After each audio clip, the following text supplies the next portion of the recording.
The scent of death clung to the stone walls of the great hall, a cloying mix of bitter herbs and decay that no amount of burning incense could mask. It was the scent of my wedding. I walked toward the dais, each step a final heartbeat of the life I once knew.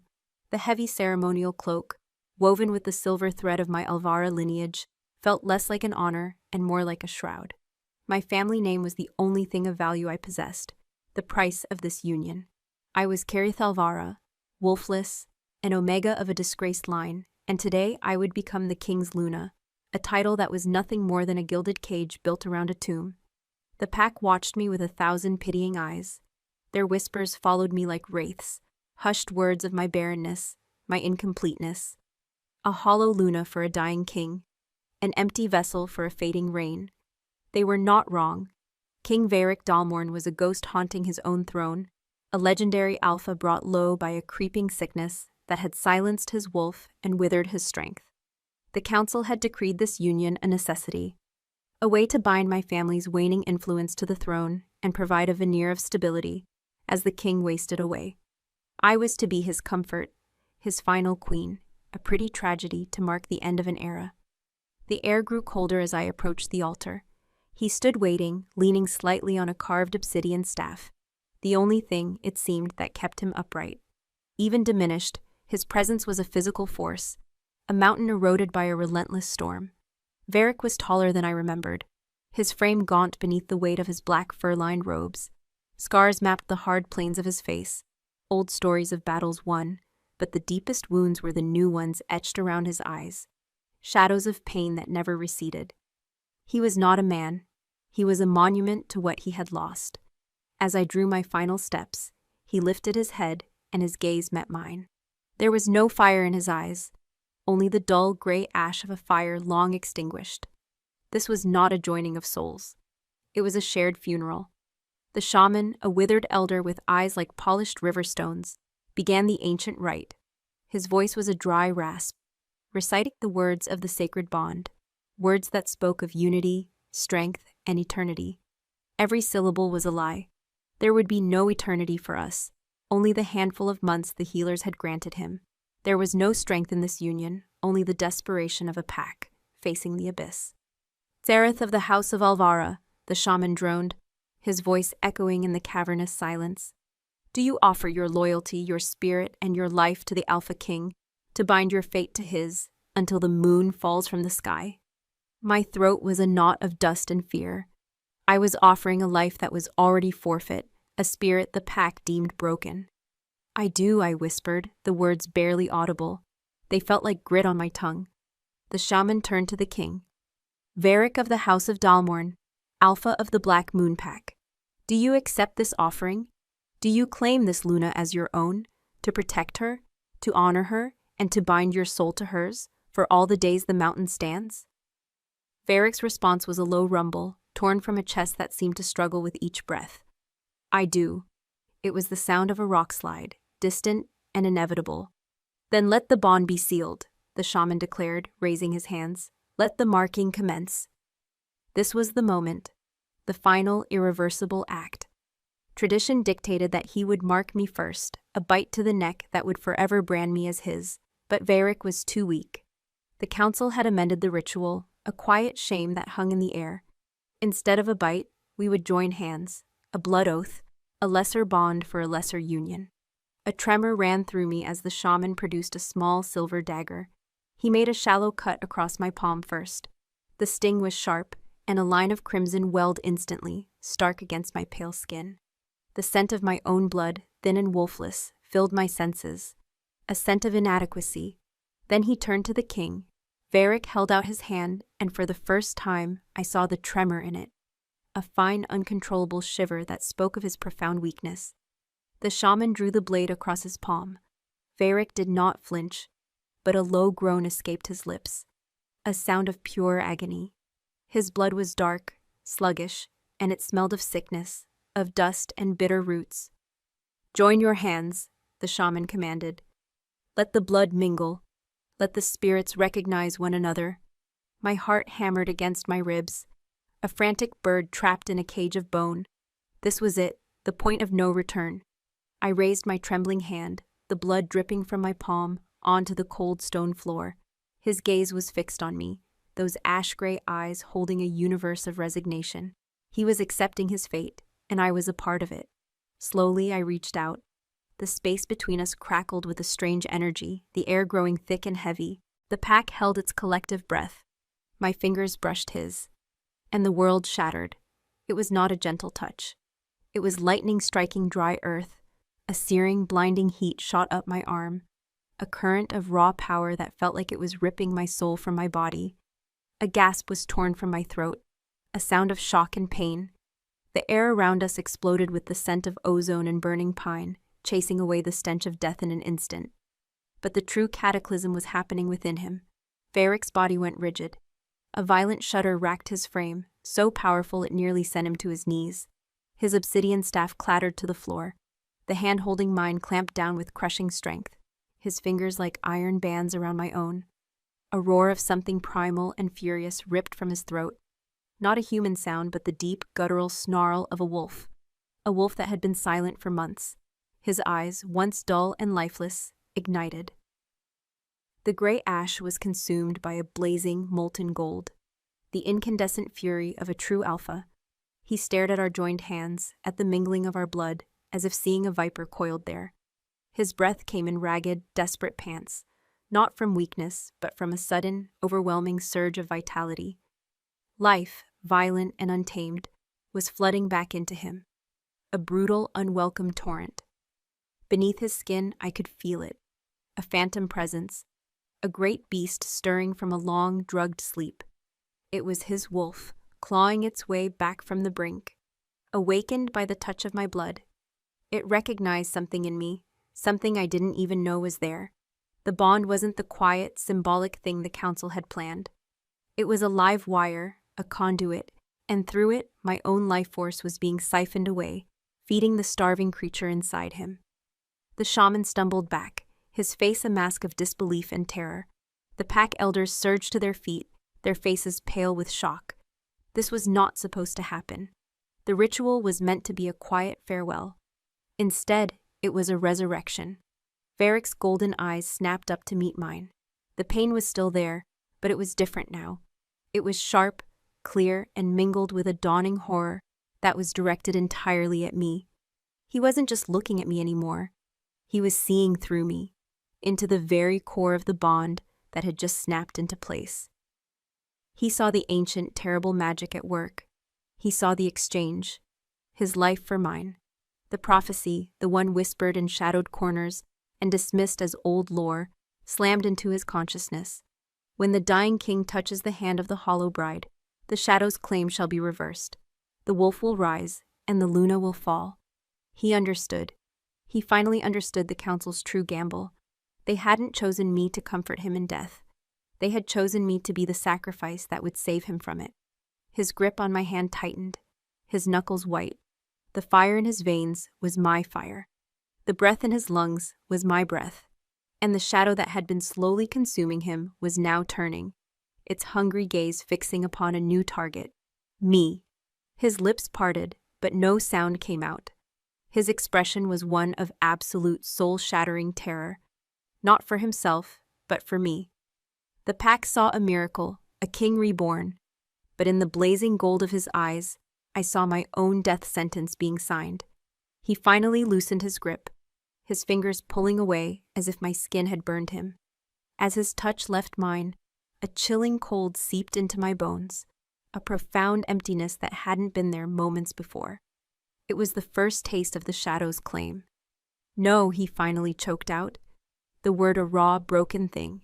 He looked from me to the stunned council members, betrayal and fury warring in his face. "What have you done?" Varric's question hung in the air, sharp and glittering as a shard of ice. "What have you done?" It was not the voice of a dying man. It was the roar of a king, a sound of thunder rolling back into a silent sky. And the entire pack flinched as if struck. The scent in the hall had changed.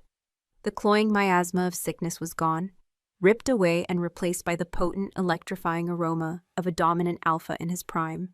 Ozone, cold mountain stone, and ancient pine.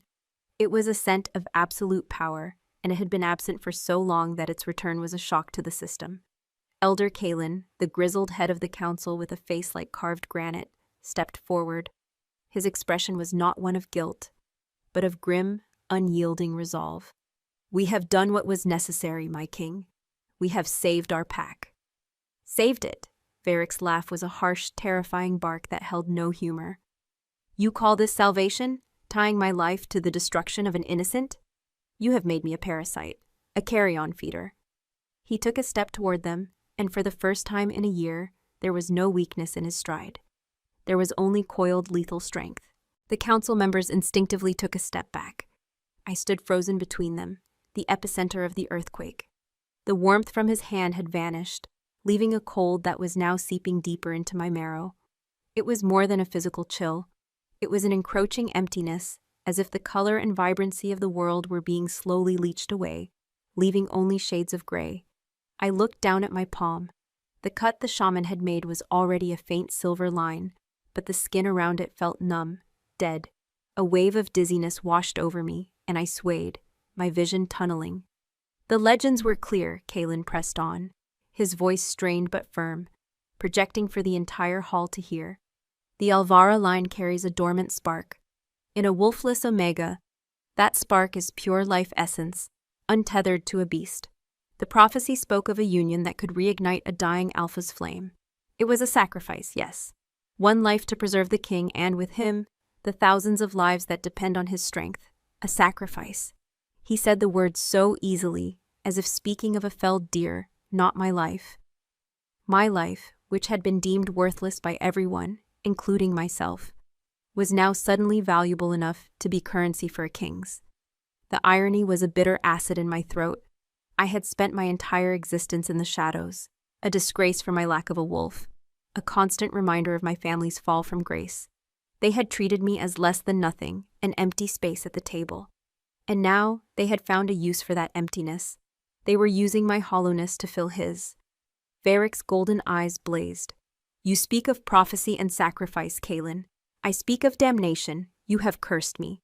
You have bound my soul to a death sentence, and not my own." His gaze flickered to me, and the raw fury in his eyes was momentarily eclipsed by something else, something far more painful to witness, a profound and helpless agony. He was seeing the effects of the bond on me. He could probably smell the life draining from me, a scent like fading moonlight. His wolf was awake now, a restless, powerful presence just beneath his skin. I could feel it through the bond, a low thrumming that vibrated in my own chest. It was a magnificent, terrifying creature, tasting true vitality for the first time in months, and it was ravenous. It didn't understand the cost. It only understood the surge of life, the strength returning to its limbs, the fire rekindling in its blood. And it wanted more.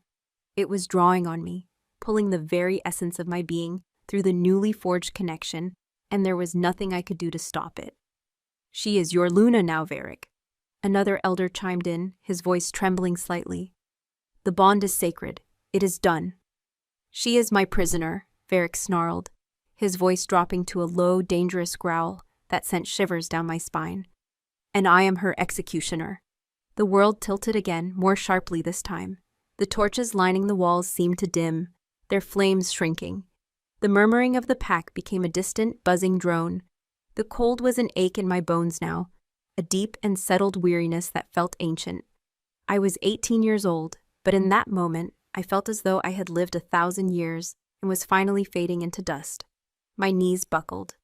Before I could fall, a hand shot out and clamped around my arm. It was Varric. His touch was electric, a jolt of warmth against my spreading iciness. He pulled me upright with an ease that spoke of his newfound strength, a strength stolen directly from me.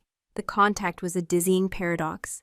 His heat was a comfort against the cold, but I knew it was the very source of my decline. He pulled me slightly behind him, a subtle, protective gesture that shielded me from the accusing stares of the council and the pitying gazes of the pack. His body was a solid wall of heat at my back, and his scent, that overwhelming fragrance of winter and wilderness, enveloped me. For a split second, I felt safe. It was an absurd, impossible feeling. The man whose life was actively consuming mine was the only thing holding me up. "The ceremony is over, Vaude," he announced, his voice booming with an authority that had been missing for far too long. No one dared to argue. The council will answer to me, in private. He didn't wait for a response. His grip still firm on my arm, he turned and began to walk, pulling me along with him. The pack parted before us, a sea of stunned faces. Whispers followed in our wake, a mixture of awe at their resurrected king and a dawning, horrified understanding of the price. I was no longer just the hollow bride, I was the living sacrifice, and my slow walk to the altar had been replaced by a swift march to a different kind of grave. We left the great hall, plunging into the cold, silent corridors of the royal wing. The torches here flickered, casting long, dancing shadows that seemed to reach for me. Every step was a monumental effort. The lethargy was getting worse, a heavy blanket being draped over my soul. Varric's pace didn't slow. He moved with the predatory grace of the alpha he was born to be, his long strides effortless. I had to nearly run to keep up, my breath coming in short, shallow gasps. He didn't speak. The silence between us was thick with unspoken horrors, charged with the violent energy of the bond that pulsed between us. I could feel his wolf, curious and proprietary, assessing me through that connection. It recognized me as its source of life, its mate, its Luna. And deep within my own wolfless soul, a tiny, forgotten part of me trembled in response to the sheer power of it. Finally, he stopped before a pair of immense, iron-bound oak doors. This was the entrance to his private chambers, a part of the castle that had been sealed since his illness had taken hold. He pushed one of the heavy doors open with one hand, the groan of the ancient hinges echoing in the empty hall. He led me inside and let the doors swing shut behind us with a deafening boom, plunging us into near darkness and an even deeper silence. The air inside was stale and thick with the dust of disuse. Faint moonlight filtered through a tall, arched window, illuminating the ghostly shapes of furniture. Draped in white cloths, this was the heart of his lair, the den of a great beast that had been waiting to die. He finally released my arm. The loss of his warmth was immediate and sharp. The cold rushed back in, more intense than before. I wrapped my arms around myself, shivering, though the room was not cold. Varric moved to the window, his silhouette a stark, powerful shape against the pale light of the rising moon. For a long moment, he simply stared out at the night, his back to me. His shoulders were tense, the muscles in his back corded with strain. He was a man at war with himself, his body now a vessel of stolen life, his conscience a battlefield. When he finally spoke, his voice was low and raw, scraped clean of all bravado. "How much do you feel?" The question was so direct, so devoid of preamble, that it took me a moment to find my voice. I'm cold," I whispered, the words barely a puff of air. "And tired. So tired." He turned slowly, and in the dim light, I could see the torment carved into his features. The golden glow of his eyes had softened to a deep, molten amber, and they were fixed on me with an intensity that made my heart ache. "It will get worse," he said, his voice flat with grim certainty. "The bond is active. My wolf, it is drawing from you. It doesn't know it's killing you." Tears pricked at my eyes, hot and sharp, but I refused to let them fall. I had been raised to show no weakness, to bear my shame with quiet dignity. I would not break now. What happens to me?" I asked, my voice trembling despite my best efforts. He walked toward me, closing the space between us until he stood just a breath away. He was so tall, a mountain of a man, and I had to crane my neck to look up at him. He smelled of the night, of power, of a life I would never have. He lifted his hand, his fingers hesitating for a moment before they came to rest gently against my cheek. His palm was calloused but incredibly warm. The touch was a fire against my icy skin, and an involuntary shudder ran through me. It was the most tender gesture I had ever received in my life. "The shadow that was feeding on me has now claimed you," he said softly, his thumb brushing over my cheekbone. "It will drain you, slowly at first, then all at once. The healers, they believe you have weeks, perhaps a month." A month. The word was a death knell, 30 days to fade into nothing. The tears finally welled over, tracing silent, cold paths down my cheeks. "I did not ask for this," he murmured, his voice thick with a self-loathing that was terrifying to behold. "Sereth, I swear to you, on my honor as king, I did not know. I believed him. The horror in his eyes was too real, too profound to be feigned. He was as much a victim of the council's plot as I was. He let his hand fall away, and the cold returned with a vengeance. He looked at me, his gaze holding mine, and I saw a vow being forged in the amber depths of his eyes. A vow of fire and iron. "They have tied your death to my life," he said, his voice a low, resonant growl that vibrated through the floor. "A bargain I will not accept. There must be a way to undo this, to sever the bond." He took a step back, a new fierce determination hardening his features. "I will find it. I will tear this castle apart stone by stone. I will hunt down every shaman, every scrap of ancient lore. I will not let you die for me." He paused, his eyes searching mine in the gloom, and the final words he spoke were not a promise, but a deadly oath that sealed our fates together in a way the wedding ceremony never could. "Even if it means I have to die myself." Varric's oath hung in the dusty air, a thing of terrible binding power, but the moment of connection, of shared desperation, was fleeting. He stepped back from me, and the king returned. The tormented man was gone, replaced by the alpha whose presence had once made mountains tremble. His jaw was set, his amber eyes hard as gemstones. He was no longer just my fellow captive. He was a monarch with a kingdom to command and a war to wage. "Guards!" His voice was not a shout, but a low command that resonated through the thick oak door as if it were paper. Within seconds, heavy footfalls echoed in the corridor. Stopping outside. The door creaked open, and two of his personal guard, wolves whose loyalty was to him and not the council, stood framed in the torchlight. Their eyes widened almost imperceptibly as they saw him, truly saw him, standing tall, radiating power, no longer the shadow of a man they had been guarding. "Light the fires, bring blankets, food, wine," Varric ordered, his words clipped and precise. "And send word to Elder Kalen and the council. I will receive them here, now." The guards stared, momentarily paralyzed by the sheer force of his presence. "My king?" one of them stammered, his gaze flickering from Varric's powerful stance to me, huddled and shivering in the gloom. "You heard me," Varric growled, a dangerous undercurrent in his tone that promised violence. The guards snapped to attention, their shock replaced by ingrained obedience. "Yes, my king." They bowed low and vanished. He turned his attention back to me. He did not move closer, maintaining a careful distance, as if I were made of brittle glass. "You need to stay warm. The cold, it is a symptom of the drain." His voice was practical, almost clinical, a stark contrast to the raw emotion of moments before. He was compartmentalizing, shoving the horror of our situation into a box so he could function. I could only nod, wrapping my arms tighter around myself. The energy it took to speak felt monumental. I watched as he moved through the chamber, his chamber, with a restless, caged energy. He tore the white cloths from the furniture with sharp, angry movements, revealing a massive, fur-draped bed, heavy carved chairs, and a stone hearth large enough for a man to stand in. He was a storm contained within four walls, his wolf pacing just beneath his skin, tasting its newfound freedom and chafing against its new prison. The guards returned, their movements swift and silent.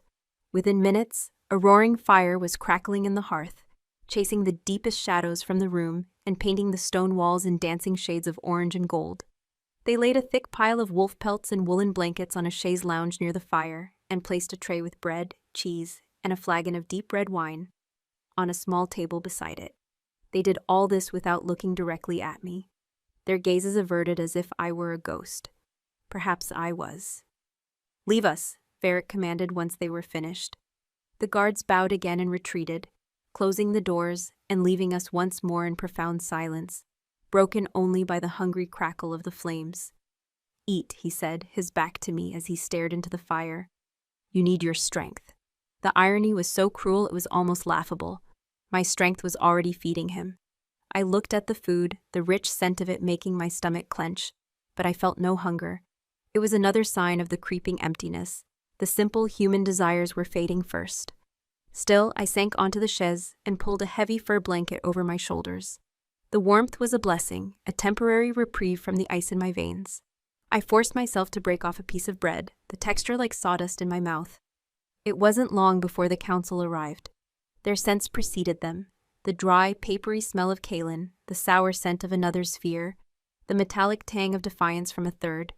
Varric met them in the center of the room, a predator in his own den. He was a wall of muscle and fury, and the three elders looked small and frail before him. They did not bow. It was a calculated display of continued authority. Kaelin spoke first, his voice as unyielding as ever. Varric, it is good to see the fire has returned to you. The ritual was a success. A success? Varric's voice was deceptively calm, a low rumble that was more menacing than any shout. You call this abomination a success? You have tethered me to a dying woman. You have made her my sacrifice. I shrank deeper into the furs, wishing I could disappear. Their eyes slid to me, clinical and assessing. I was not a person to them. I was a component, a tool that had served its purpose.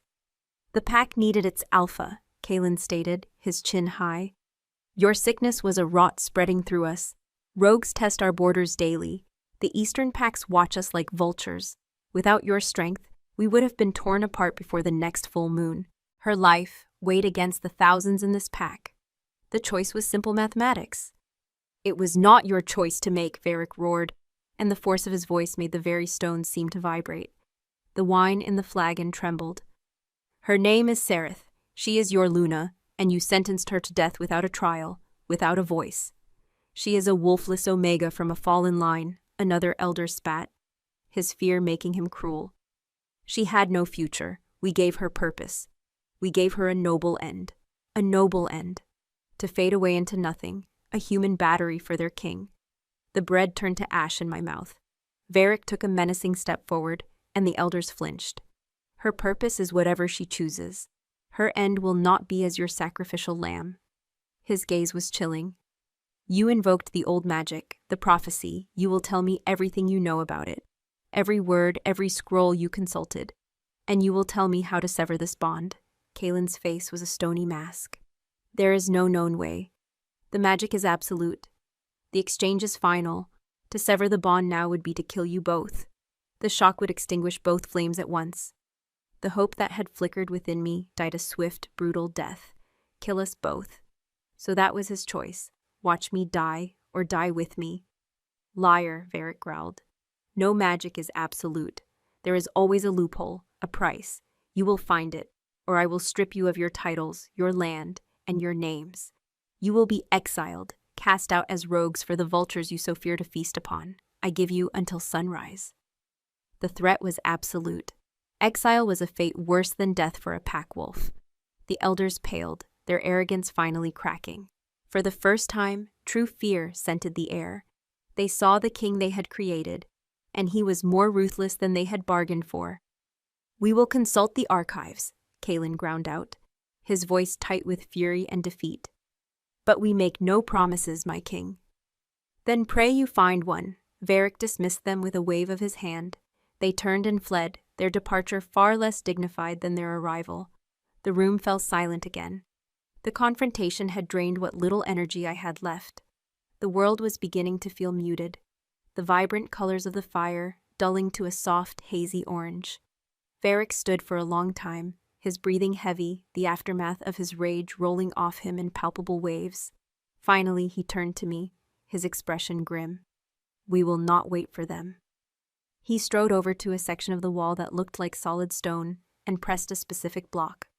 With a low groan of grinding rock, a section of the wall swung inward, revealing a dark, narrow passage. The air that drifted out smelled of dust, leather, and decaying paper. A hidden library. Come, he said, his voice softer now. He held out a hand to me. I hesitated. To take his hand was to invite that devastating, life-stealing connection, but to refuse was to admit defeat. I stared at his hand, large, scarred, the hand of a warrior and a king. The hand that had brought my death sentence crashing down upon me. With a trembling breath, I placed my own in his. The jolt was less violent this time, but the effect was more insidious. It was not a searing shock, but a deep, pulling current. A silent river dragging the warmth from my body and transferring it to his. I felt a wave of profound weakness wash over me, my legs threatening to give way. His grip tightened, steadying me, pulling me to my feet. He was a furnace of vitality, and I was a snowflake melting in his palm. He led me into the secret passage, pulling the stone door closed behind us. He lit a lantern with a piece of flint and steel, and the small flame cast a weak, flickering glow on towering shelves crammed with scrolls and leather-bound tomes. This was a place of secrets, the repository of his line's darkest and most ancient knowledge. The council only has access to the public archives, he explained, his voice a low echo in the cramped space. The answers, if they exist, will be in here. He released my hand, and I leaned against a bookshelf for support, the sudden return of the deep cold making me gasp. He began to move along the shelves, his long fingers tracing the faded spines of ancient books, his eyes scanning for anything that might help. He worked with a feverish intensity, pulling down heavy tomes and dusty scrolls, blowing centuries of dust from their surfaces. I watched him, a strange ache in my chest, this powerful, formidable alpha, whose name was whispered in fear and reverence across the continent, was now scrabbling through forgotten lore like a desperate scholar. All for me, for a wolfless Omega he had met only hours ago. His oath had not been a hollow promise. He was truly fighting for my life. An hour passed. The air grew thick with the smell of old parchment. The only sounds were the rustle of turning pages and Varric's low, frustrated curses. The fatigue was becoming unbearable. My eyelids were heavy as lead. I slid down the wall to sit on the floor, pulling the fur blanket tighter around me. The bond was a constant, draining hum in the back of my mind.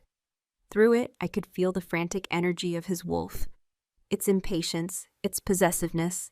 It wanted him to claim his mate, to seal the bond fully, not understanding that the act would likely kill me instantly. "There's nothing," he finally said, slamming a heavy book shut with a loud thud that sent a cloud of dust into the air. "Curses, blood magic, spirit packs. But nothing about a bond like this, nothing about how to sever it." He ran a hand through his dark hair, his frustration palpable. He looked over at me, his amber eyes shadowed with despair in the lantern light. As his gaze met mine, a wave of dizziness so intense it felt like the floor was dropping away from me, washed over me. I cried out, a small, choked sound. The lantern light fractured into 1,000 pieces. A sharp, stabbing cold pierced my chest, so painful it stole my breath. "Gareth!" He was across the room in 2 long strides, kneeling in front of me. He grabbed my shoulders, his grip hard. "What is it? What do you feel?" "Cold," I gasped, clutching at my chest. "It hurts." His face was a mask of horror. He could feel it. Through the bond he could feel the echo of my agony. His own breath hitched. And then the bond, that terrible living thing between us, did something new. For a split second, the library, the pain, my own fear, it all vanished. I was looking through his eyes. I felt the solid strength in his limbs, the frantic thrum of his powerful heart, the primal protective rage of his wolf roaring in his soul, demanding he protect his mate. I smelled my own scent, faint like crushed wildflowers in winter frost, and it filled me with a desperate, possessive longing. The sensation was gone as quickly as it came, leaving me breathless and disoriented. I stared up at Varric, whose eyes were wide with a new, dawning terror. "Did you?" he started, his voice a hoarse whisper. I could only nod, my heart hammering. He had felt it too. He had felt my encroaching death, and I had felt his raging life. We were no longer 2 separate beings tied together. The bond was merging us. He stared at me, his hands still gripping my shoulders. The frantic search was forgotten. The council was forgotten. In that moment, there was only the terrifying, undeniable truth of our shared existence. He was not just my executioner. He was becoming my co-victim. His expression shifted from horror to a grim, chilling resolve.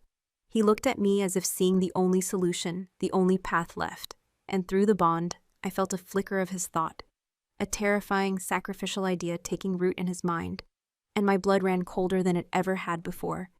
If the bond cannot be severed. The echo of his thought, if the bond cannot be severed, faded, but the chilling implication remained, coiling in the space between us. I saw the answer in his eyes, a a conclusion born of an alpha's ruthless logic and a king's capacity for sacrifice. If our lives were now a zero-sum game, he would be the one to forfeit. The idea was so stark, so absolute, it stole the air from my lungs. He would kill himself to save me. No, I whispered, the word fragile in the dusty silence. My own voice sounded foreign, a distant plea against an inevitable tide. Varric's hands tightened on my shoulders, his gaze unwavering. There may not be another way, Sereth. His voice was a low, guttural rasp, the sound of stone grinding against stone. He wasn't just considering it, he was accepting it. A king's duty was to his people, but an alpha's primal duty was to his mate. The two warring instincts were tearing him apart, and he had chosen the mate. He had chosen me. You can't, I insisted, finding a sliver of strength in my desperation. The council, Kaelin said severing the bond would kill us both. What if your death does the same? What if it just drags me with you? The possibility struck him. I felt it through the bond, a tremor of uncertainty, a flicker of doubt in his grim resolve. The thought of his death inadvertently causing mine was a new layer of hell he hadn't considered. He let out a harsh, frustrated breath and released me, surging to his feet. He began to pace the narrow confines of the hidden library, a caged wolf whose den had just become a trap with no exit. Then we are chained together, marching to your grave, he snarled, the words directed at the unseeing shelves of books. This is a crueler curse than I could have imagined. I watched him, my own panic giving way to a strange, hollow calm. The shadow's claim was not just a leeching of life, it was a slow erasure of feeling. The terror was still there, but it was muffled, as if happening to someone else. I could feel the cold seeping into the core of me, a permanent winter setting in. My life was no longer measured in years or months, but in breaths. Each one I took felt shallower than the last. Maybe the council was right, I said, the words tasting like ash. Maybe this is my purpose. He stopped pacing instantly and whirled on me. His eyes were blazing furnaces in the lantern light. Do not ever say that. He crossed the space between us in a single fluid stride and crouched before me again.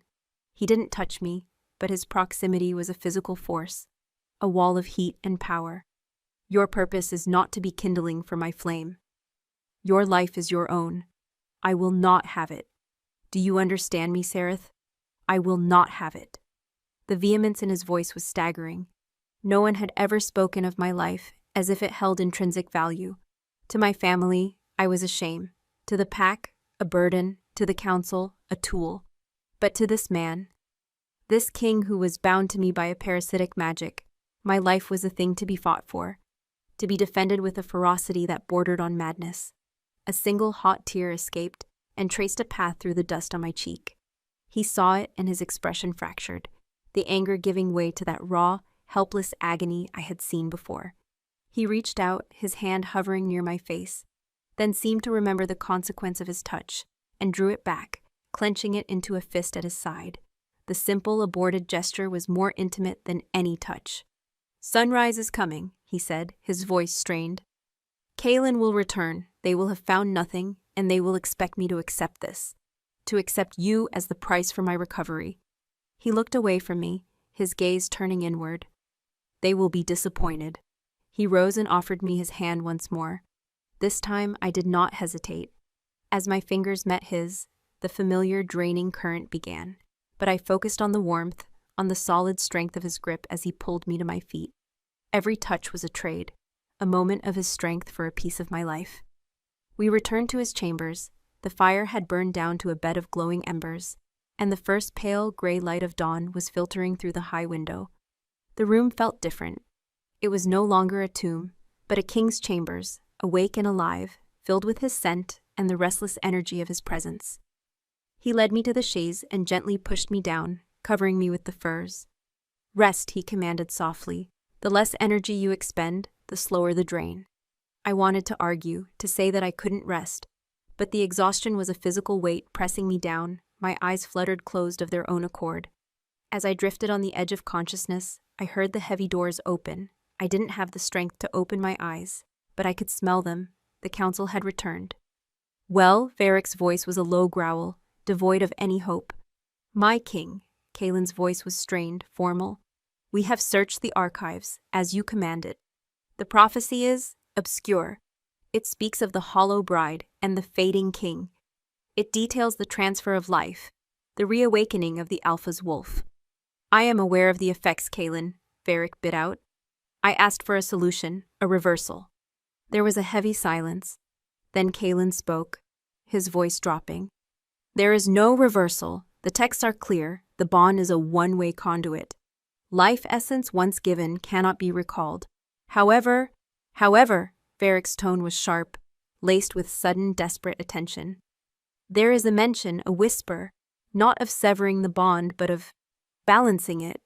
My heart, which had been beating with a slow, lethargic rhythm, gave a painful thud. I forced my eyes open. The three elders stood before Varric, their faces grim. Kalen held a thin, ancient-looking scroll. "What do you mean, balancing?" Varric demanded. "The texts speak of the Alpha's blood," Kalen explained, his eyes flickering toward me. "If the drain on the Luna becomes too rapid, it is said that the Alpha can supplement her.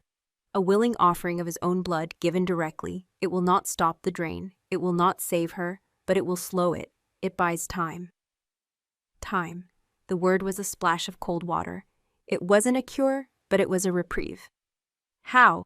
Varric's question was immediate, practical. "A ritual.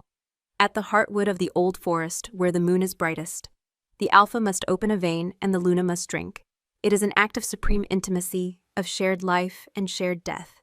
It strengthens the bond, deepens the connection, even as it prolongs the inevitable, strengthens the bond." The thought sent a shiver of fear through me. Our connection was already terrifyingly intimate.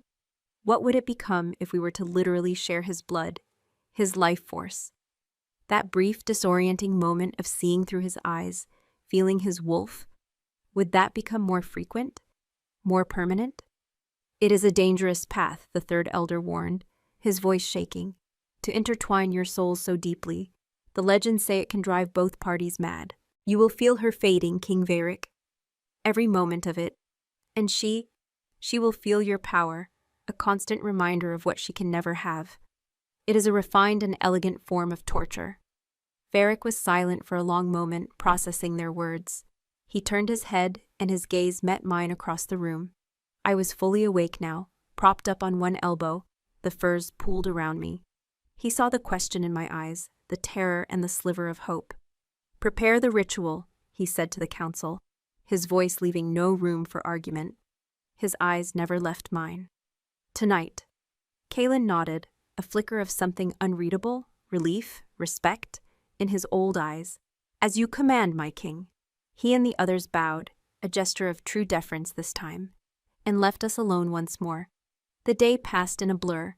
I was too weak to move from the chaise, drifting in and out of a shallow, restless sleep. Varric did not leave my side.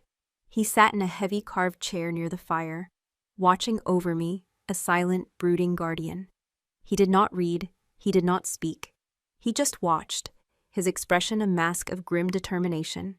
Through the bond, I could feel the war raging within him. His wolf, primal and possessive, was thrilled at the prospect of the blood ritual, seeing it as a step toward a true mating. But the man, the king, was horrified, viewing it as a desperate, monstrous act to keep a ghost tethered to the world of the living for a few more precious days. As dusk fell, painting the room in hues of purple and blood orange, he finally spoke. "Are you afraid?" he asked, his voice low and soft. I thought for a moment. The fear was there, a cold knot in my stomach, but it was overshadowed by the profound weariness, the deep, soul-crushing exhaustion. "I'm too tired to be afraid," I confessed, my voice a mere whisper. He closed his eyes, a muscle feathering in his jaw. "I am afraid enough for both of us," he admitted. When the moon was high, the guards returned. They brought a simple dark cloak for me. Varric lifted me from the chaise as if I weighed nothing. For a terrifying moment, I was in his arms, pressed against the solid wall of his chest. My face was buried in the crook of his neck, and his scent, pine, snow, and something uniquely, powerfully him, filled my senses.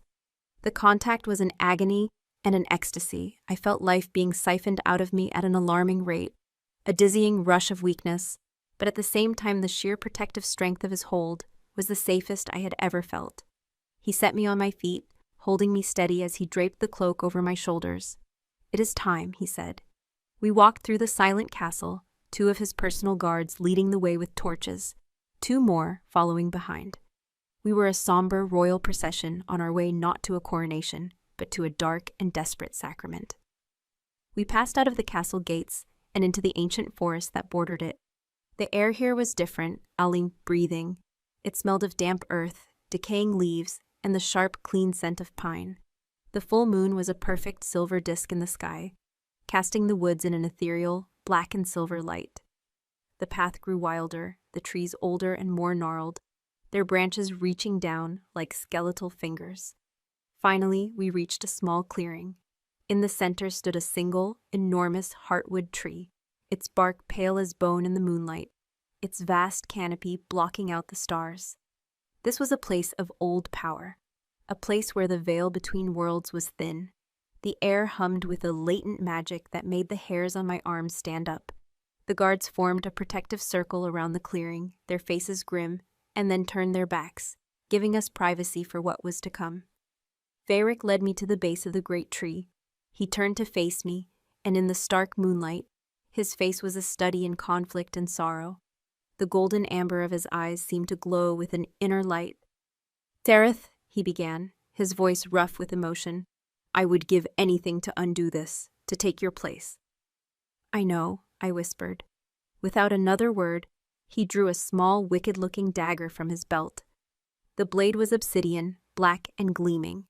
He held his left arm out, palm up.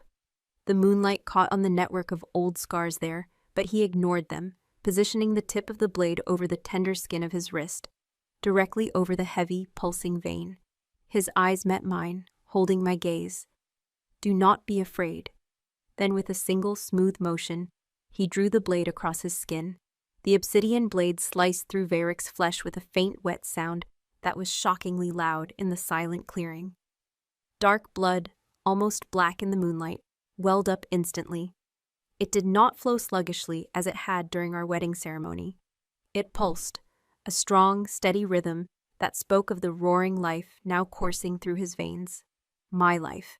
His eyes never left mine, his expression a mask of agonizing resolve. He held his bleeding wrist out to me, an offering both sacred and profane.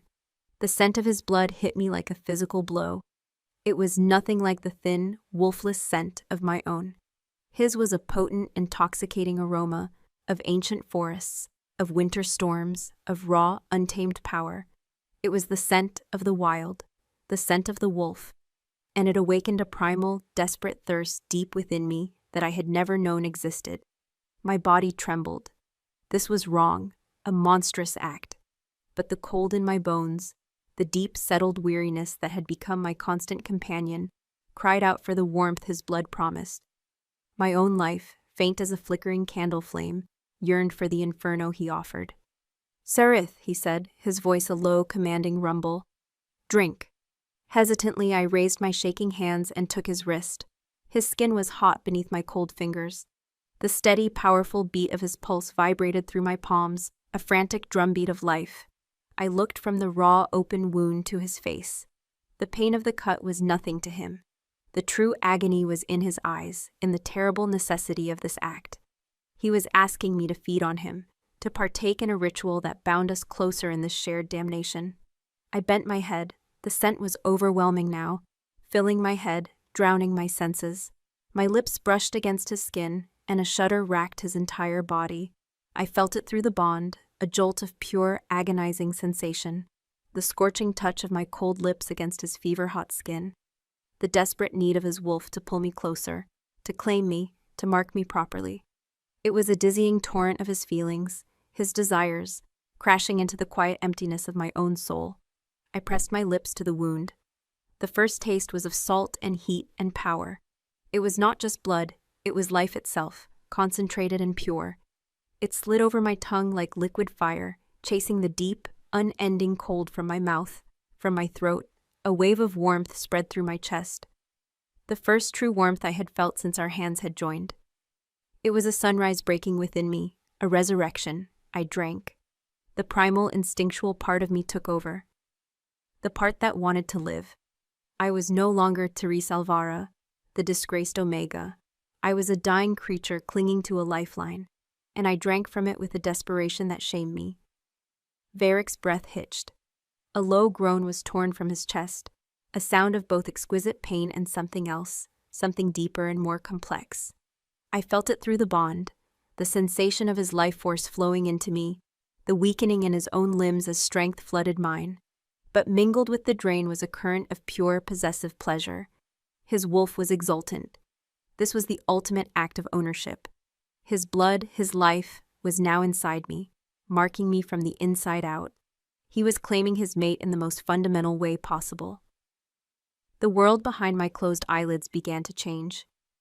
The darkness dissolved into a chaotic swirl of images, of feelings, of memories that were not my own. I saw a blizzard on a high mountain pass, felt the sting of wind-driven snow on his face. I felt the savage joy of a first hunt, the power of muscles bunching and releasing, the exhilarating speed of 4 paws tearing through a forest floor.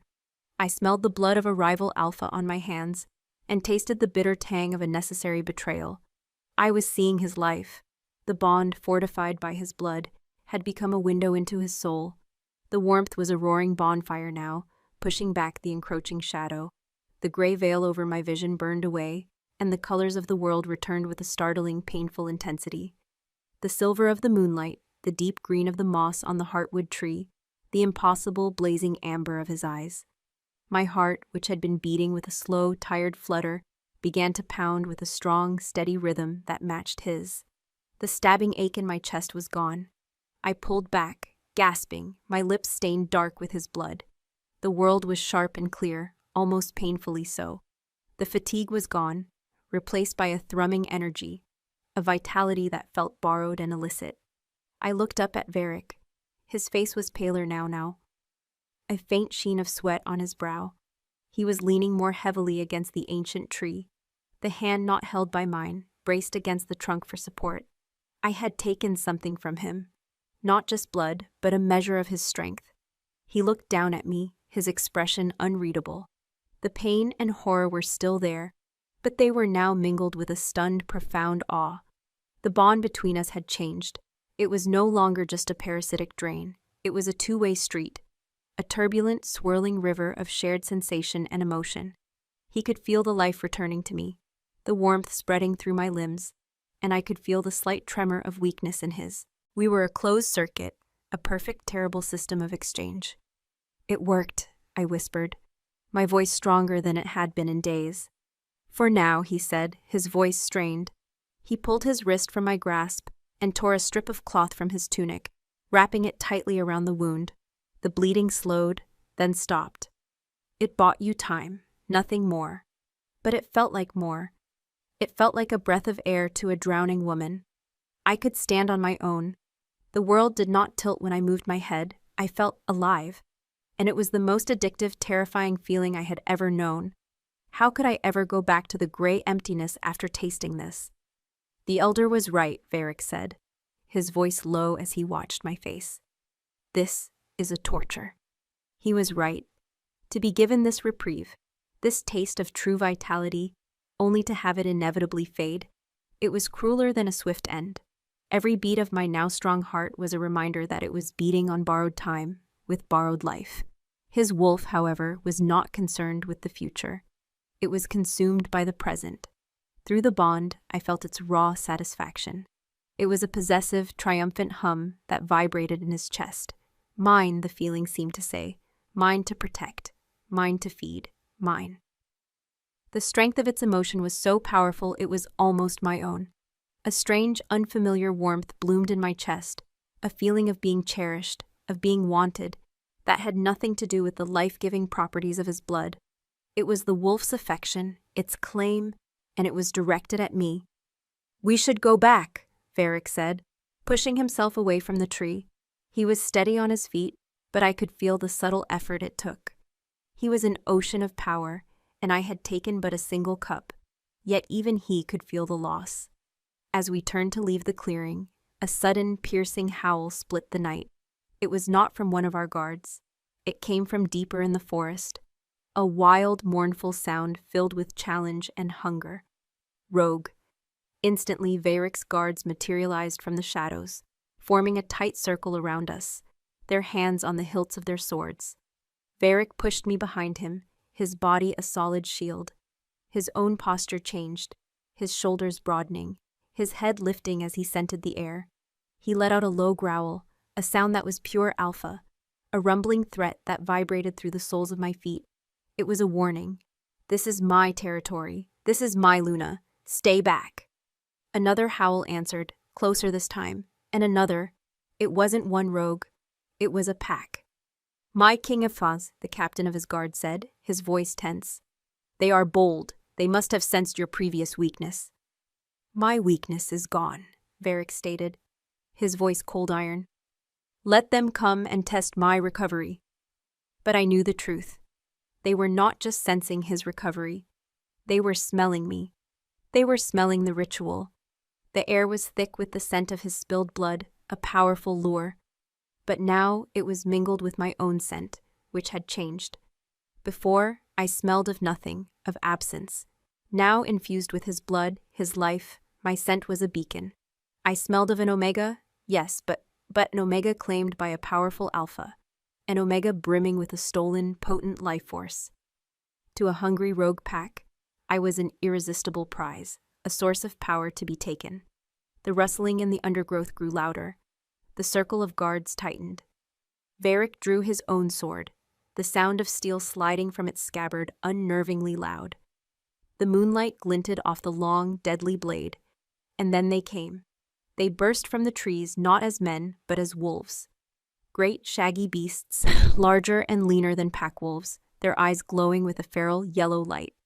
There were at least a dozen of them, their lips pulled back from their teeth in silent snarls. They didn't howl now. They were hunting. The guards met them with swords and shouts.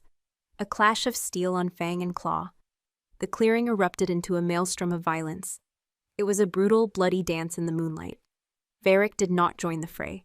He stood his ground in front of me, his sword held ready, his body a living wall between me and the battle. His focus was absolute. He was a king, but in that moment, his entire kingdom had shrunk to the space I occupied. One of the rogue wolves, a massive beast with a scarred muzzle and matted black fur, broke through the guard's line. It ignored the swordsman and launched itself directly at us, its yellow eyes fixed on me. It was the alpha, and it wanted the prize. It happened in a blur of motion. The beast lunged, its jaws snapping, aiming for my throat. I screamed, stumbling backward. But Varric moved faster than seemed humanly possible. He didn't use his sword. He dropped it, and with a roar that was more wolf than man, he met the creature's charge with his own body. He caught the great wolf in midair, his hands sinking into the thick fur of its ruff. The impact was tremendous, but Varric's feet only slid back a few inches. For a heart-stopping moment, they were locked in a primal struggle, man against beast. The wolf snarled and snapped, its claws tearing at Varric's arms, but his grip was iron. And then, with a guttural roar of pure, unadulterated dominance, Varric twisted. There was a sickening crack of bone that echoed through the clearing. The wolf went limp in his arms. He threw the massive dead creature aside as if it weighed nothing. He stood breathing heavily, his chest rising and falling, blood from the wolf's claws welling on his forearms.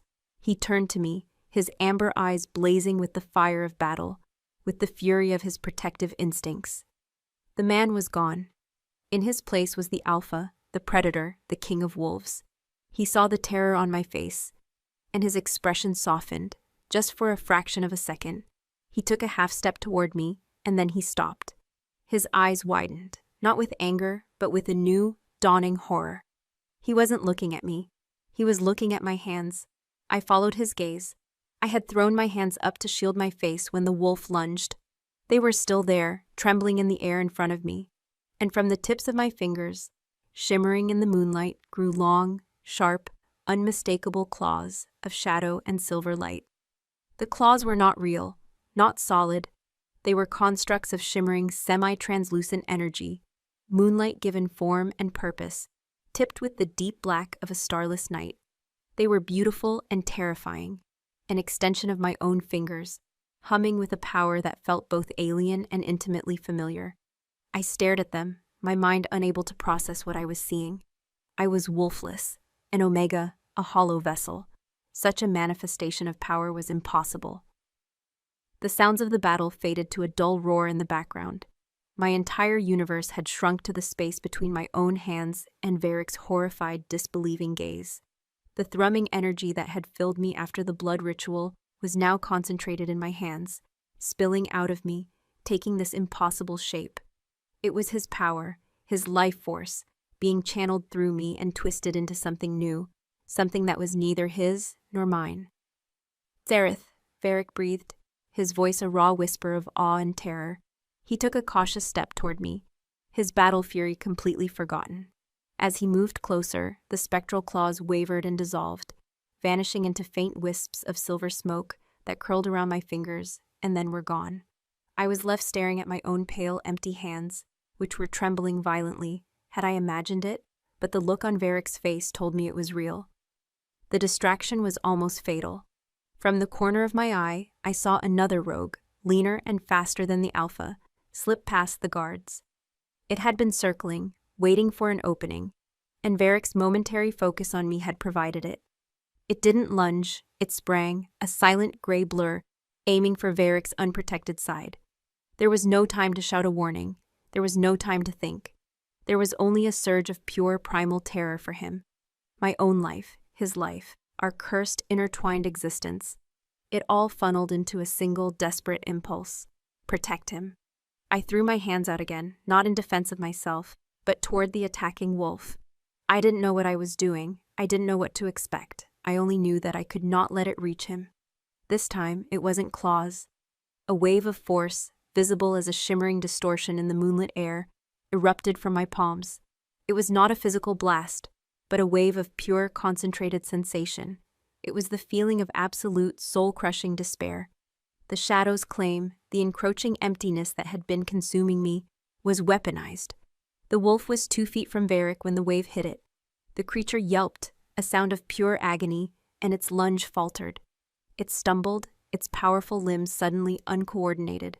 It collapsed onto its side, whining, its body convulsing. It wasn't wounded, not physically, but its feral yellow eyes were wide with a terror that went beyond the fear of a hunter. It was the terror of oblivion.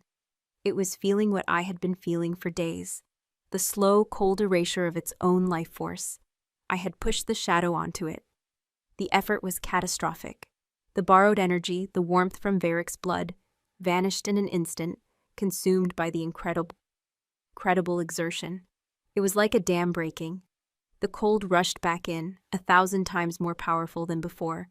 It was an Arctic tsunami, a physical blow that buckled my knees. The world went gray, then black at the edges. The last thing I saw before I collapsed was Varric whirling around, his face a mask of shock, his amber eyes wide as he looked from the convulsing wolf back to me. The last thing I felt was the hard, cold earth rising up to meet me. I drifted in a sea of gray nothingness. There was no pain, no fear, just a profound and final exhaustion. This was it then. The end. I had spent my one burst of stolen life to save his. The trade seemed fair. An eye for an eye, a life for a life. A quiet sense of peace settled over me. There was no more struggling, no more fighting, only release. But something was pulling me back. A voice, distant and desperate, calling my name. A warmth, a searing heat, trying to pierce the encroaching ice. "Zareth, Zareth, open your eyes. Stay with me." It was Varric. His voice was a lifeline, a thread of sound in the crushing silence. I clung to it. With a monumental effort that felt like lifting a mountain, I forced my eyelids to flutter open. The world swam back into focus. I was lying on the forest floor, my head pillowed in Varric's lap. The battle was over. The remaining rogues had fled, dragging their wounded with them. The bodies of the dead, both wolf and guard, lay still in the moonlit clearing. But my world was Varric. He was leaning over me, his face pale, his eyes wild with a frantic, desperate fear that dwarfed anything I had seen in them before. Blood from the cuts on his arms dripped onto my cloak, dark blossoms on dark wool. "You're cold," he said, his voice cracking. Gods, you're like ice. His hands were on my cheeks, his touch a desperate attempt to share his warmth, but I could barely feel it. The cold was inside me now. It was what I was. I pushed it, I whispered, my voice a dry rustle of leaves. I know, he said, his own voice thick with a strangled emotion. I saw, Sareth, what was that? The shadow, I breathed. I think I gave it to the wolf. His eyes widened in horrified understanding. I had channeled the very thing that was killing me. He looked over at the rogue wolf. It was still alive, but barely. It lay on its side, its breathing shallow, its powerful body shrunken and frail. It looked ancient, withered. It was dying the same slow, wasting death that had been planned for him, and then for me. It's not enough, he murmured, his gaze snapping back to me. You used too much. You gave everything. Sareth, you're fading. He was right. I could feel it. The edges of my being were dissolving, becoming one with the cold, silent night. My connection to the world was a fraying rope. Even the bond between us felt thin and distant. No, he said, his voice dropping to a fierce, determined growl. He shook his head, denying it, refusing it. I will not let you. He shifted, gathering me into his arms. He lifted me from the ground as if I were a child, my head lolling against his shoulder. His strength was a stark, brutal contrast to my utter lack of it. Back to the castle, he roared at his guards. Now! The journey back was a waking dream. I was aware of the jostling motion, of the dark trees flashing past, of the grim, worried faces of the guards. But mostly, I was aware of Varric. His arms were a cage of iron around me, his body a furnace against my back, his heart hammered against my ear, a frantic, desperate rhythm. And through the thin, wavering thread of our bond, I felt his terror, his rage, his absolute screaming refusal to let me go. He was pouring his own energy into me, a constant, willful flow of warmth and life, trying to hold the shadow at bay. It was a futile effort, like trying to hold back the tide with his bare hands, but he did not stop. We burst back into his chambers. He didn't place me on the chaise. He strode to the massive, fur-draped bed and laid me down gently amidst the soft pelts. The fire had been stoked, and the room was warm, but the heat could not touch the cold that emanated from me. He stood over me, a great, powerful figure, undone by helplessness. The king who could kill a monstrous wolf with his bare hands could do nothing to stop the life from seeping out of my body. There must be a way, he whispered to himself, pacing before the bed like a caged panther. The blood. It wasn't enough. It only gave you the strength to spend. He stopped, his hands clenching into fists at his sides. The bond, it's a conduit. Life flows from you to me. His blood ritual allowed a trickle to flow back, but it's not enough to refill what's been taken. He looked at me, his eyes burning with a desperate, calculating light. It's a one-way street, Kaelin said, but he's wrong. It can't be. All magic has a price, a balance. He began to mutter, piecing together fragments of lore, of prophecy, of what he had just witnessed. The hollow bride, untethered life essence. The Alpha's wolf. He fell silent, his gaze fixed on my face, but his eyes were looking through me, seeing the shape and structure of the magic that bound us. And then his expression changed. A dawning, terrible understanding filled his eyes. It was the same look he'd had in the hidden library, when he had first decided to sacrifice himself. But this was different. It was sharper, more certain. He hadn't found a loophole. He had found the price. The exchange, he breathed, the words barely audible. It isn't just life for life. The prophecy, it was incomplete. It's an exchange of natures. He knelt by the bed, taking my icy hand in his. His touch was scorching. Sareth, you were wolfless, hollow. Your life force was pure, unanchored. It fed my wolf, woke it up, healed it. But that wasn't the end of the transaction. He looked from my face to my hand, the hand that had manifested claws of shadow and light. It made a space inside you, an empty vessel, and my nature, my wolf, is starting to fill it. It was insane, impossible, and yet it was the only thing that made sense. The claws, the wave of despair. It wasn't my power. It was an echo of his, filtered through me, What happened tonight? You using that power. It accelerated everything, he continued, his voice tight with urgency. It tore the vessel wide open. The shadow is rushing in to fill the void. But if I can fill it first. He trailed off, his gaze intense, searching my face. I didn't understand. What could he do? The marking, he said, his voice low and heavy with significance. The true marking, the bite. My heart, which I could barely feel beating, gave a painful lurch. The marking was the final seal on a mating bond. It would intertwine our souls, our very life essences, completely and irrevocably. Kaylin had said the shock of severing the bond would kill us both. What would the shock of completing it do to me in this state? The council avoided it because they thought I was too weak, and you were just a vessel for the ceremony, Ja, he said, his thumb stroking the back of my hand. But it's the key. It's the final part of the ritual, the final clause in the magical contract. It won't just claim you as my mate. It will force my nature into you. It will anchor my wolf's spirit within you. It won't give you a wolf, not a true one, but it will fill that emptiness with an echo of mine. It will give the shadow no place to take hold. It was a desperate gamble, a wild theory based on fragmented lore and a single terrifying manifestation of power. It could kill you, he admitted, his voice raw. The shock. The influx of that much power when you are this weak. It could shatter you. I looked into his eyes, into the amber depths where a king's resolve warred with a man's terror. He was offering me a chance. A terrifying, painful, uncertain chance, but a chance nonetheless. The alternative was to lie here and fade into nothing. My choice was no choice at all. I couldn't speak, but I squeezed his hand, a faint, flickering pressure. It was enough. A look of grim, heartbreaking determination settled on his face. He leaned over me, his body shielding me from the rest of the world. He lowered his head, his hair brushing against my cheek. His breath was warm against my skin. "Forgive me," he whispered. And then I felt the sharp pressure of his fangs against the tender flesh of my throat. 3 months. I stood on the stone balcony of the king's chambers, a fine woolen cloak wrapped around my shoulders, and watched the full moon hang like a pearl in the ink-black sky. The night air was crisp, carrying the scent of pine and distant snow from the mountain peaks. It was cold, a clean and natural chill that I welcomed. For the first time in what felt like a lifetime, the cold was on my skin, not in my bones. The shadow was gone. The marking had not been a gentle salvation. It had been an agony, a fire, a war, waged within the confines of my own soul.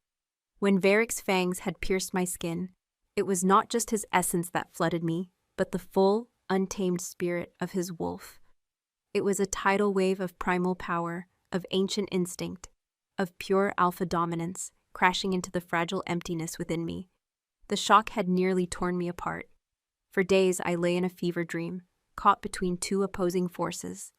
The shadow, the cold void, fought to claim the hollow space I represented, and the echo of Varric's wolf, a blazing golden predator, fought to fill it, to burn the shadow out, to claim the territory as its own. I had been the battlefield, and in the end, a balance had been struck. I was not a shifter. I did not have a wolf of my own, a second form to slip into beneath the moonlight. The wolfless Omega I had been born as was, in essence, what I remained. But I was no longer hollow. The emptiness inside me had been filled, imprinted with the spiritual echo of Varric's wolf. It lived within me now, a quiet, slumbering power, a constant, comforting warmth where the ice had once been. It was a permanent anchor tying my soul to his, a presence that hummed in tune with the great beast that paced beneath his skin. I lifted my hand in the moonlight. I could still summon them if I concentrated. The claws of shadow and light, they were my inheritance from that terrible battle, a manifestation of the balance I now embodied. They were made of the life he had given me, and tempered by the death that had claimed me. A paradox, a weapon, a reminder. The heavy doors to the chamber slid open, and I didn't need to turn to know it was him. I felt his presence not just as a sound or a shift in the air, but as a resonant thrum deep within my chest, the echo inside me singing in recognition of its source. His footsteps were silent on the stone as he came to stand behind me, his body a familiar wall of heat. strong arms wrapped around my waist, pulling me back against his solid chest.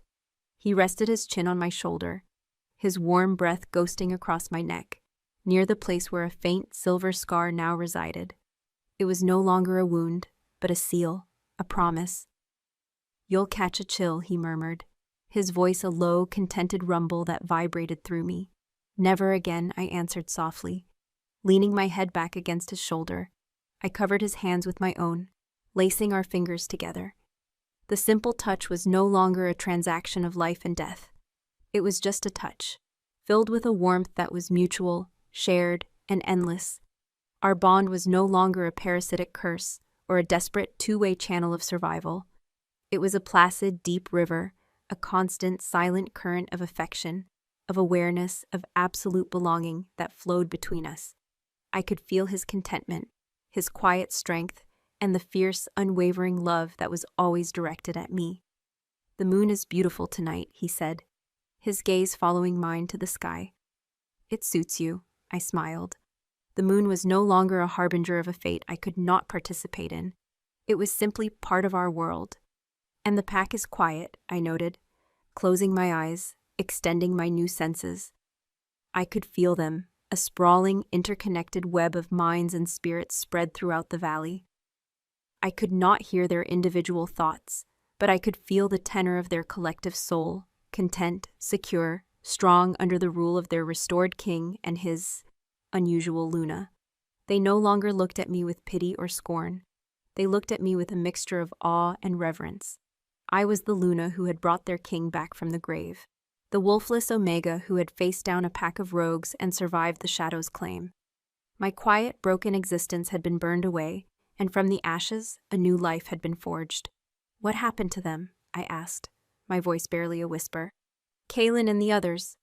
Varric was silent for a moment. "They were not exiled," he said finally. "Exile would have been an easy death. I gave them a harder sentence.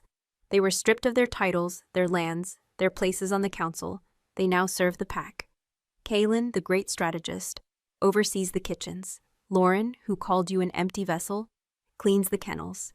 They will spend the rest of their days in humble service, a constant living reminder that no life is worthless, and no soul is a mere tool for the ambitions of others. It was a just and fitting punishment, a king's justice, tempered by the wisdom of a man who had stared into the abyss. He turned me in his arms, his hands framing my face. His amber eyes, free of all shadows and pain, glowed with a deep, consuming adoration. "I almost lost you," he whispered, his voice thick with the memory.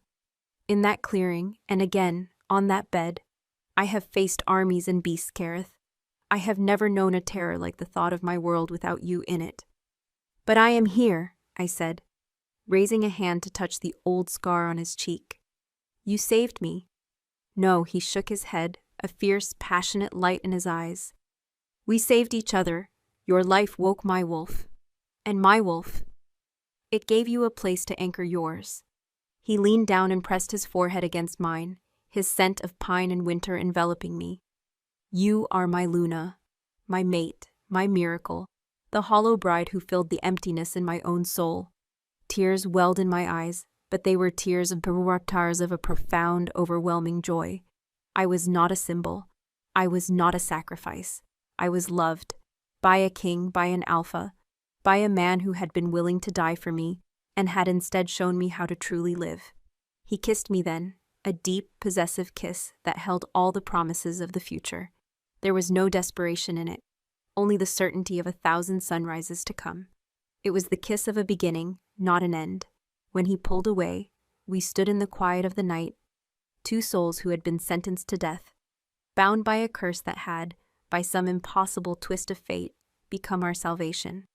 He was the Alpha King, his body healed and his power absolute, and I was his Luna, no longer wolfless, but wolf-filled, a queen of shadow and light. The prophecy had come to pass, but not in the way anyone had foreseen. The dying king had risen, and the hollow bride had been made whole.